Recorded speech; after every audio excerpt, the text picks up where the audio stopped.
Rain poured endlessly over the city that evening, turning the streets into mirrors that reflected the flickering lights of passing cars. Inside a small cafe tucked at the corner of Maple Avenue, a man in a dark suit sat silently by the window, staring into his untouched cup of coffee. His face, usually seen in magazines and business columns, looked worn and empty. This was Adrian Cole, the youngest self-made CEO in the country, a man everyone admired for his success, yet no one truly knew. He was the kind of man who could buy anything except peace, who had built an empire but lost his soul along the way. Before we dive deeper into this emotional story, take a moment. If you believe in kindness, second chances, and the power of compassion, please like, comment, share, and subscribe to this channel. It helps us spread stories that heal hearts and remind us what being human truly means. The cafe was almost empty that night, the soft hum of jazz music filling the air. Outside, the storm raged, but inside, time seemed to stand still. Adrian's reflection on the window looked like a stranger's. His once confident eyes were hollow, his posture slouched. He wasn't thinking about profits or deals tonight. He was thinking about everything he had lost. A week ago, his mother had passed away quietly in a small hospital bed, alone, while Adrian was stuck in a meeting across the country. She had left him a message that said, "You've built the world, my son, but don't forget to live in it." That single sentence had broken him in a way no business loss ever could. The loneliness that followed was unbearable. Adrian had spent his entire life running from poverty, from humiliation, from the feeling of never being enough. He had promised himself that one day he'd rise so high that no one could ever look down on him again, and he did. But in doing so, he had built walls so high that not even love could climb over them. The phone calls from old friends had stopped. The laughter from his early days felt like a ghost in the back of his mind. His success had come at the cost of his humanity. As he sat in that cafe, he wondered when life had become so empty. The rain outside blurred everything, the cars, the people, the lights, just like his memories blurred with regret. He was supposed to meet someone that night, but he had canceled, as he always did. It was easier to be alone than to pretend everything was fine. He watched the door swing open now and then, the bell chiming softly as new customers entered seeking warmth. None of them noticed the lonely man in the corner, and he preferred it that way. Until a small, unexpected voice broke the silence. "Are you okay, sir?" Adrian turned slowly. Standing beside his table was a little girl, no more than 7, holding a small, worn umbrella and clutching a stuffed bunny to her chest. Her cheeks were flushed from the cold, and her eyes, wide, innocent, and full of concern, looked straight into his. She didn't look afraid or hesitant. She simply cared. For a moment, Adrian didn't know what to say. No one had asked him that question, not sincerely, in years.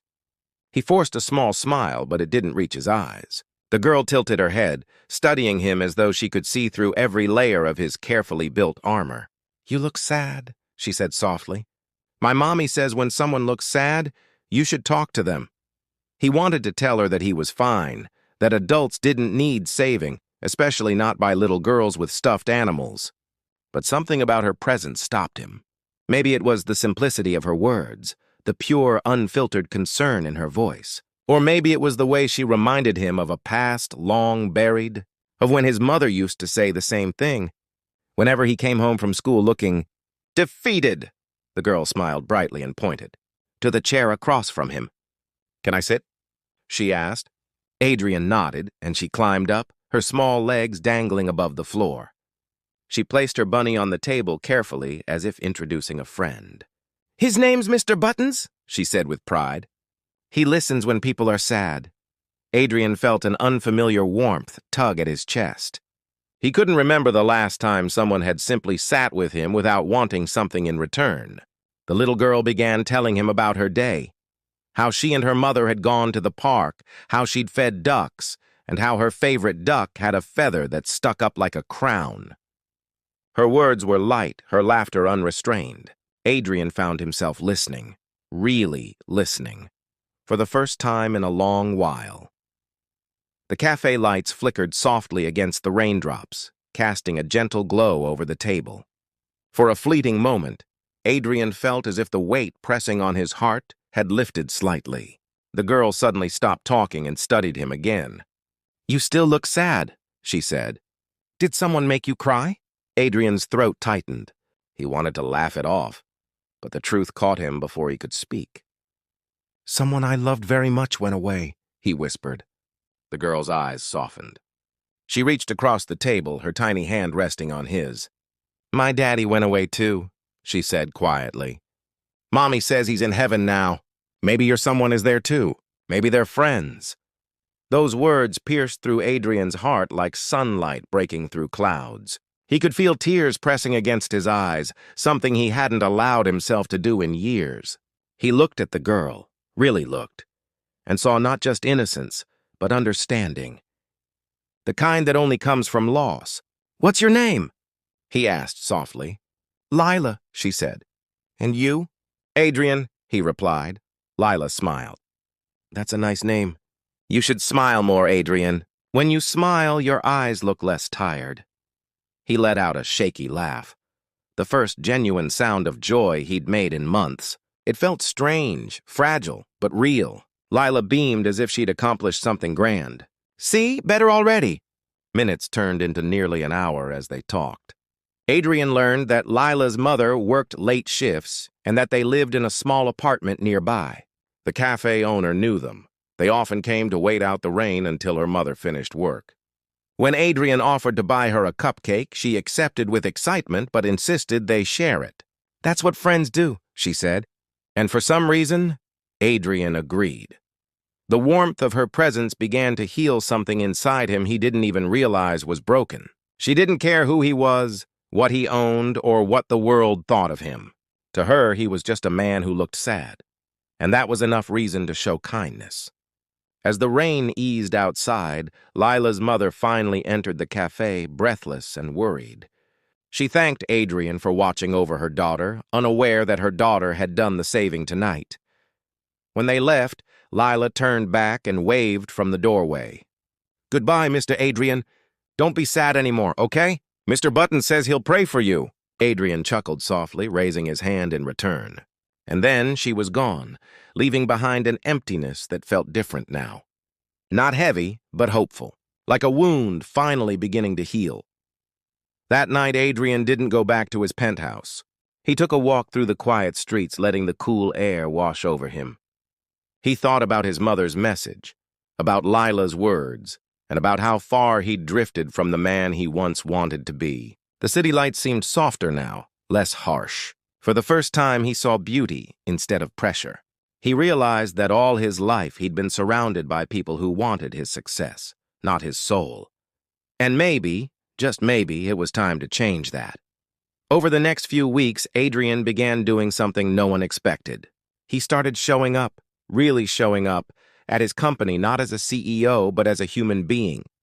He talked to his employees, learned their names, listened to their stories. He visited the charity foundation his mother once supported and donated quietly, without press or publicity.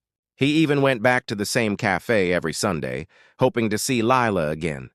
Sometimes she came, sometimes she didn't. But whenever she did, she'd run to him with the same joy, carrying Mr. Buttons and stories about her week. Those small moments became his therapy.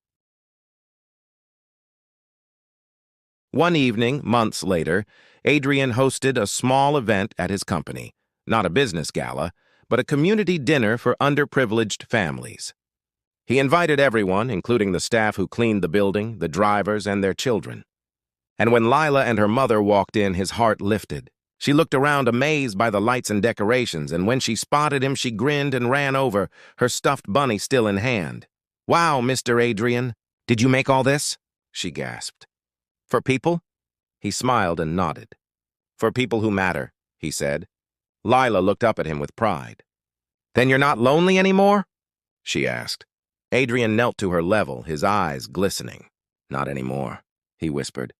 "Thanks to you." The crowd's laughter and chatter filled the hall that night, blending with the soft music. For the first time in years, Adrian felt truly alive. Not because of wealth, but because of connection. He realized that success wasn't measured by how high you climbed, but by how many hearts you lifted along the way. He had spent years building skyscrapers of ambition, but it took a little girl's kindness to teach him how to build a home for his soul. As the evening came to an end, Adrian stood by the window, watching the city glow. He thought of his mother, of her words, and smiled through tears. Somewhere he believed she was watching, proud that her son had finally remembered how to live. If this story touched your heart, please like, share, and subscribe. Let's remind the world that kindness still exists, even in the smallest gestures. And before you go, comment below. Have you ever met a stranger who changed your life in an unexpected way? Your story might just inspire someone tonight. Adrian's journey began in loneliness, but ended in love. Not the kind that makes headlines, but the kind that makes us human. And maybe that's the greatest success story of all.